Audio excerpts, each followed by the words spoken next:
Well, good morning, good afternoon, good evening, whatever the case may be. It's December 3, and welcome to yet another high quality edition of Dr. C's Corner. I'm Dr. Jeff Zarnicki, Associate Dean for the Department of Criminal Justice and the Social Sciences here at Southern New Hampshire University Global. And as always, on behalf of your great faculty and your phenomenal advisors, welcome, and we hope you had a good break. We hope you got a chance to unplug, get off the grid, see family and friends, give your mind a break. And that's what we're going to talk about today.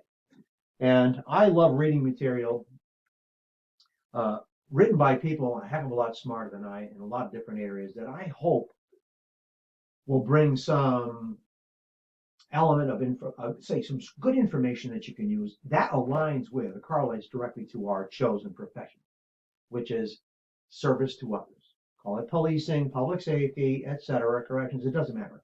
Wherever you are in the helping system, I'm trying to make sure that these topics do align with what you're looking to do or maybe already doing, and hopefully they help. So that's the whole intent here. So while I'm drinking Dunkin's, we're talking about one of the other adverse effects of this COVID-19 thing that seems to be going on forever is known as decision making fatigue.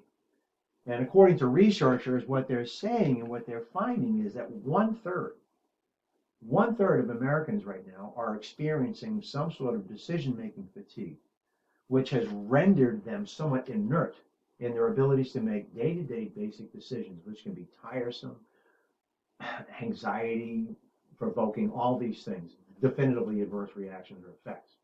So let's talk about that briefly. Not to be Dr. Doom, because there are some solutions brought to the table by people that are in this business, of health and repair, etc. So, living under the looming threat of a highly contagious and potentially fatal disease has people primarily worried about their physical health, but the pandemic has also taken a significant toll on mental health. So the disease and the official response to it, whatever it may be, seemingly changes day to day, has left an undeniable wake of tragically poor decision making, as demonstrated by rises in, here's where it hits our profession, right? Demonstrated by rises in suicides, drug abuse, and domestic violence. The pandemic has contributed to the overwhelming state of decision making fatigue through ongoing social restrictions, constantly fluctuating mask rules, and fear of losing employment due to vaccine mandates. In October, researchers concluded that one factor in particular drove our worry and angst, the rise in the disease. An article in the Centers for Disease Control and Prevention's journal, MMWR, found that mental disturbance scores directly reflected changes in COVID-19 cases. So the relative increases and decreases in frequency of reported symptoms of anxiety and depression at both the national and state levels mirrored the national weekly number of new COVID-19 cases during the same period. So it seems like it's eating us alive, right? So we've been on high alert for seemingly forever. Half the time, I'm not sure, and I know a lot of my friends and colleagues all say the same thing. What day is it? Right? We kind of lose track of time. Things kind of seem like they're gel. But what can you do about that? So, according to a geriatric psychiatrist at the National Institute of Mental Health and Neurosciences, his name is Dr. Debanjan Banerjee. Okay, he said it's critical. It's crucial that we address the fear and decision-making breakdown that characterizes COVID fatigue. He offers a few strategies to protect yourself and preserve your mental health. That's critical, right? In order to do the jobs we've been called to do. So first, he says, shift your perspective. This involves mind training. I love to meditate. I don't know about anybody here, but meditation helps a lot. Calm things down, slow the breathing down, and it takes some of the problems that seem so enormous and just kind of shrinks them down, at least for some time being. But that could be another Dr. C's corner. Anyway, so he says, how you frame things makes a huge difference in your mood.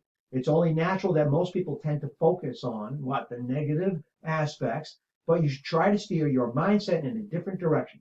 So instead of saying to yourself, I can't go on anymore, try shifting it to something like, this won't last forever and things will get better eventually. Positive thinking.